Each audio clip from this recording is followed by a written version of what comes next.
Dun sa una nating video, nagsukat tayo ng actual doon sa kalsada at nag-compute din tayo ng percentage, kung ilan yung percent ng slope. Ha? Nagsukat tayo ng horizontal distance sa isang span ng kalsada.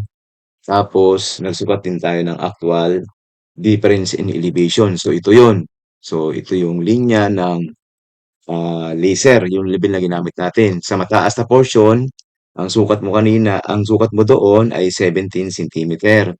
Doon sa mababang portion naman ay 88 centimeter. So ngayon, ito naman yung ating run.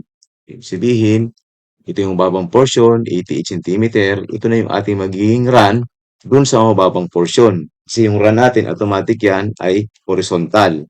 So kung titingnan natin, kukumpute natin, dahil naka-offset yung reference natin, ito ngayon yung iyong naging riser. Ayan, so 71 centimeter. So ginawa nating unit ngayon ay centimeter lahat para magets mo ng mabilis yung ibig sabihin ng slope percentage. So ulitin ulit natin, paano natin kukunin yung percent slope? So ito yung rise divided by 450, tapos i-multiply natin sa 100. Tama?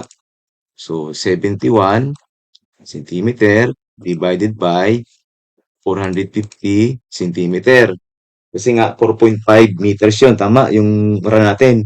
So equivalent sa 450 centimeter. So equals 0.157. Multiply natin sa 100 para sa percent. O ito ngayon yung slope percent natin, 15.77%. So ano bang ibig sabihin ng 15.77%? So ibig sabihin, pag kada takbo mo ng 1 meter, ayan, 1 meter, ito ngayon yan. So may sukat tayo ng 1 meter. Okay? So sabi doon ay, ilan? Yung na-compute natin, 15, okay, 15.77, sorry, 15.77%. Okay? Slope. So ito yan. Ibig sabihin, kada takbo mo ng 100, ang diferensya ng elevation mo ay 15.77 centimeter. Okay? So ito, naka-round off lang, kaya naging 16 centimeter. Okay? So ibig sabihin, i-round off natin 16, sabihin natin 16%. So ibig sabihin, ang slope nito, ito yung slope nito, slope ng kalsada ay 16%. Okay? Ibig sabihin, 16 centimeter kada 100 centimeter na horizontal. Okay, yun yung diferensya ng elevation. Okay? So, ibig sabihin, itry natin. Let's say, mas mataas yung riser.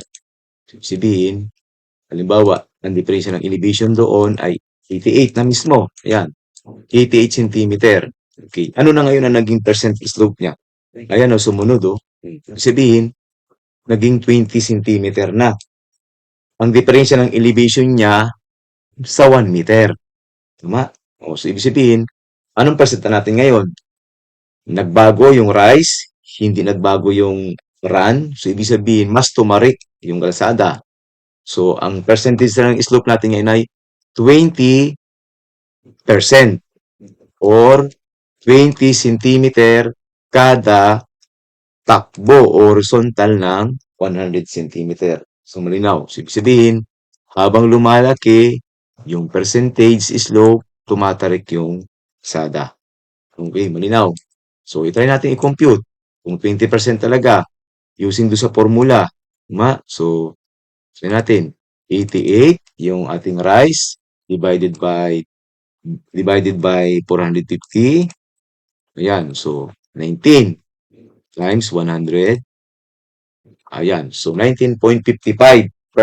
So, ibig sabihin, kung ang ginamit natin ay centimeter, ibig sabihin ito, 19.55 centimeter kada 100 centimeter. Okay? So, tingnan mo, tama. Naka-round up lang eh. Tama yung compute natin, oh. Yun, oh. 19.55%. Okay, so ibig sabihin, ang ibig sabihin ng percent, ibig sabihin per 100. So, 20%.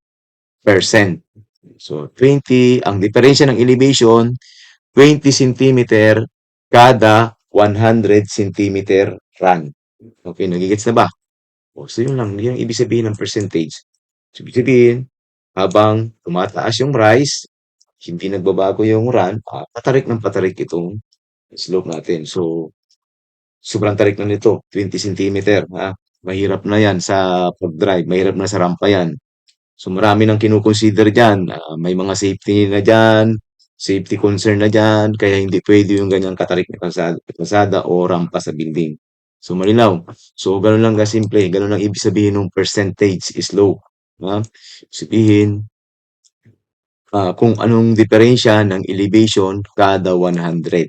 So 20% o ibig sabihin 20 centimeter kada buo ng 100 centimeter. Yun ang diferensya ng elevation. So malinaw.